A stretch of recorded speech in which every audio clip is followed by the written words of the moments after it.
Estamos a 30 de diciembre de 2024. Y a mí nunca me gusta decir las fechas en los vídeos, porque claro, vosotros lo veréis cuando sea. Pero en este caso es importante, porque mañana empieza un año, que es el 2025, que puede ser absolutamente decisivo en la historia de la lonja. Y os cuento un poco por qué, pero antes de nada, esta es la lonja. ¿Y qué es la lonja?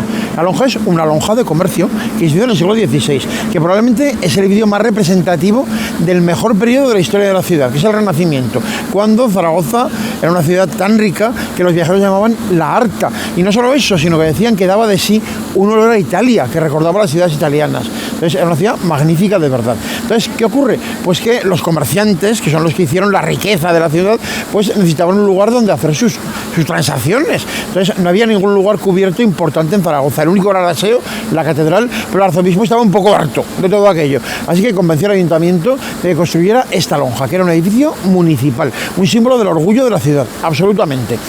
Es verdad que hoy la vemos muy aislada, pero eso ha sido un producto del tiempo, porque en realidad la lonja estuvo rodeada de otras construcciones, salvo su fachada principal, que era esta de aquí, o sea, la que ahora consideraríamos lateral, la que da a la calle de Don Jaime o San Gil.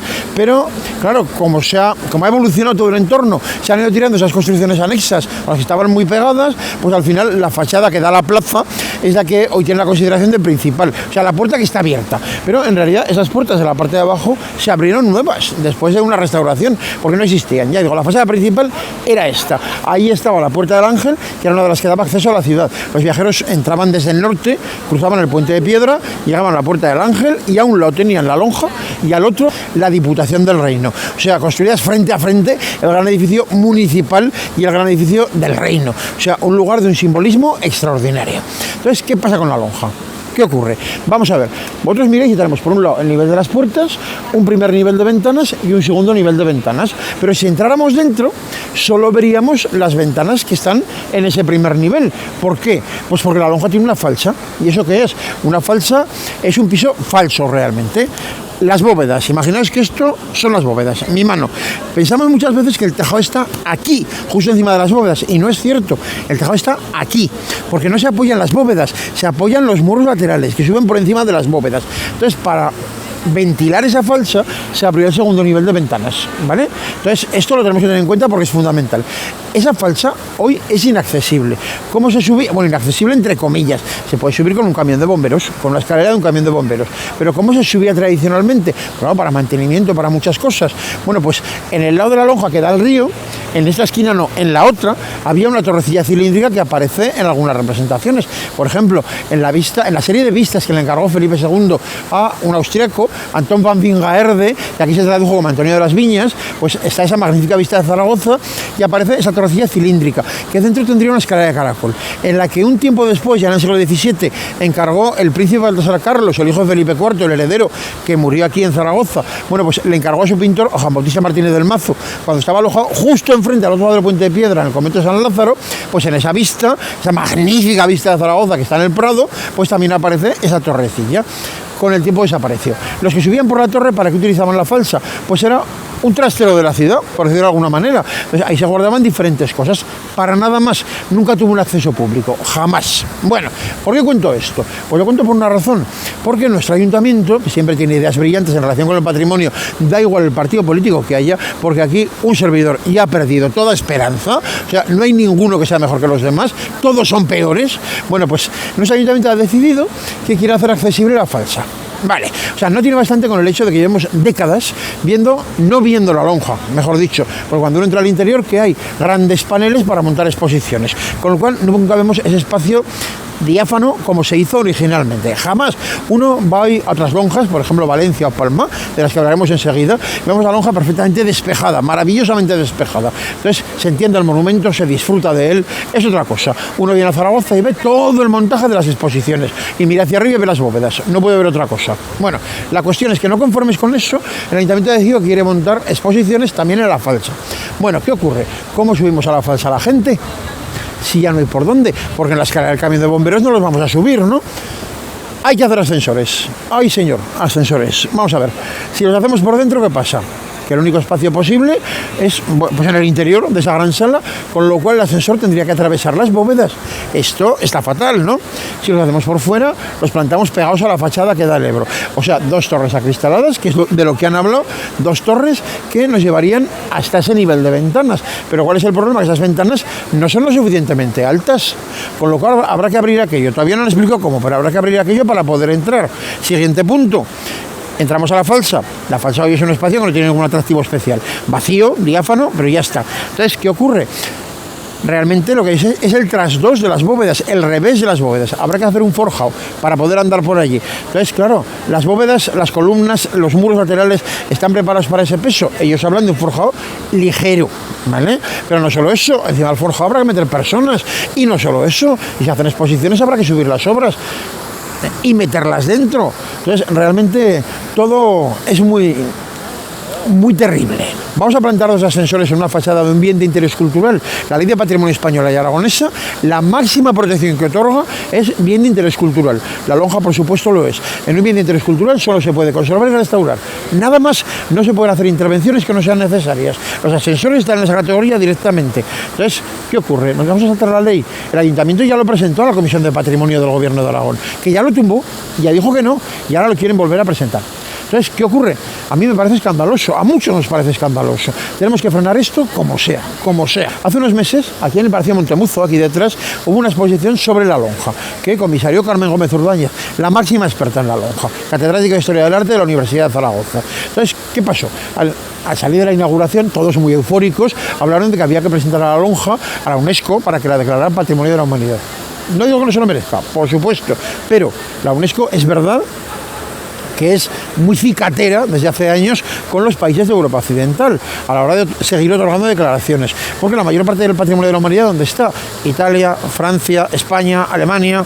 Entonces, ¿qué pasa? Pues que quieren repartirlo por el mundo, entonces quieren priorizar las que vengan de otros lugares. Entonces, claro, siguen dándolas, pero muy escasas. Entonces, es más fácil que amplíen una declaración que ya existe. Es lo que pasó aquí con el Mudéjar. Primero se había declarado en el 86 el Mudéjar de Teruel, Patrimonio de la Humanidad, y luego en el 2001 se amplió el Mudéjar aragonés. Entonces, eso es más fácil.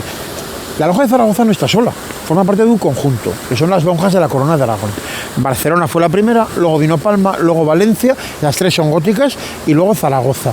Entonces, ¿qué ocurre? Bueno, pues lo que ocurre es que tiene unas características específicas, son muy diferentes de las lonjas de otros lugares, como de los Países Bajos, de Italia, son muy distintas. ¿Por qué? Bueno, pues Carmen Gómez ha descubierto que en realidad se debe a que ya la primera, o sea, la de Barcelona, que es la primera que se hizo a finales del siglo XIV, ya Barcelona se inspiró en un modelo, y ese modelo es la Basílica de Vitruvio.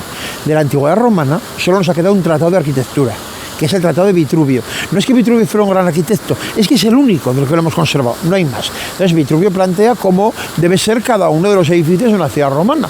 Entonces, para la Basílica es un espacio para los juicios, que aquí en Zaragoza, estamos encima del foro de César Augusto, aquí en Zaragoza seguramente estuvo allí, donde ahora está el Palacio Episcopal. Bueno, pues la Basílica es un espacio que necesita ser amplio y diáfano. Entonces Vitruvio propone varios modelos, y uno de esos modelos es el que se utiliza para la lonja de Barcelona, el que luego se sigue en la lonja de Palma de Mallorca, en la de Valencia y en la de Zaragoza. Es fantástico, esto no ocurre en ningún otro lugar del Mediterráneo. Esto justificaría sobradamente que las 4 lonjas, que se conservan muy bien las 4, fueran declaradas Patrimonio de la Humanidad, que desde la lonja de Valencia, que ya lo es, porque la lonja de la Sede de Valencia ya está declarada, pues se ampliase la declaración al conjunto de las lonjas de la Corona de Aragón. Eso sería interesante de verdad, pero no hay ninguna posibilidad de que la UNESCO tenga esto en cuenta y se encuentra con la lonja de Zaragoza con 2 ascensores plantados en la fachada. Porque para la UNESCO la protección y la conservación del patrimonio es fundamental. De hecho, la única herramienta de verdad que tiene la UNESCO, aparte de declarar un bien, es amenazar con retirar la declaración. Por ejemplo, cuando el Albaicín de Granada estaba muy degradado, se amenazó con eso, con retirarle la declaración, porque en Granada por un lado está la Alhambra con una declaración, por otro el Albaicín con otra. Se amenazó y el Albaicín ha mejorado mucho, pero mucho. Entonces, es lo único que puede hacer la UNESCO. Vela por el patrimonio, de verdad que lo hace. Entonces, les llamamos y les decimos, nada, que hemos hecho aquí unos ascensores muy mágicos, muy modernos, muy estupendos, hemos perforado un poco la galería de arriba, pero chico, nada, poca cosa, al fin y al cabo. La UNESCO te dice, ¿pero para qué me has llamado? O sea, es que se te ríen directamente. Entonces, si protegemos la lonja y la cuidamos como se merece, es posible que la UNESCO se plantee esto. Primero, esto habría que movilizar a mucha gente de 4 comunidades autónomas diferentes y al Estado. Luego podría entrar en la lista indicativa, o sea, los que están un poco en la línea de salida, esperando. Entonces entraría en la lista indicativa y luego a lo mejor sería posible la declaración. Pero desde luego, con esta intervención, ni declaración ni nada. Pero nada de nada, absolutamente. Entonces, ¿qué es esto, por favor? Y es que, no sé, me dan ganas de llorar, lo digo completamente en serio, ¿eh? No es una exageración ni una metáfora. Me dan ganas de llorar. O sea, ¿cómo podemos seguir maltratando nuestro patrimonio de esta manera? Un edificio de la envergadura y la categoría de la Lonja, tan simbólico para la ciudad, que representa mejor que ningún otro el periodo más espléndido de Zaragoza, el Renacimiento. O sea, ¿cómo podemos estar planteándonos siquiera esto? De verdad, están hablando de hacer algo como en la fachada del Reina Sofía, que estáis viendo en esta imagen. Pero claro, cuando el Hospital de San Carlos se convirtió en Museo Reina Sofía, no estaba declarado todavía bien de interés cultural, no estaba protegido por la ley, pero la Lonja lo está. ¿Qué vamos a hacer? ¿Saltarnos la ley a la torera? ¿Utilizarla solo cuando nos conviene y nos interesa? O como aquellos que decían, solo cumplir las leyes que considere justas. No, la ley nos la damos entre todos y está para respetarla al 100%, sin resquicios. Entonces, la Lonja, la ley dice claramente, conservar y restaurar, nada más. No dice nada de plantar unos ascensores en la fachada.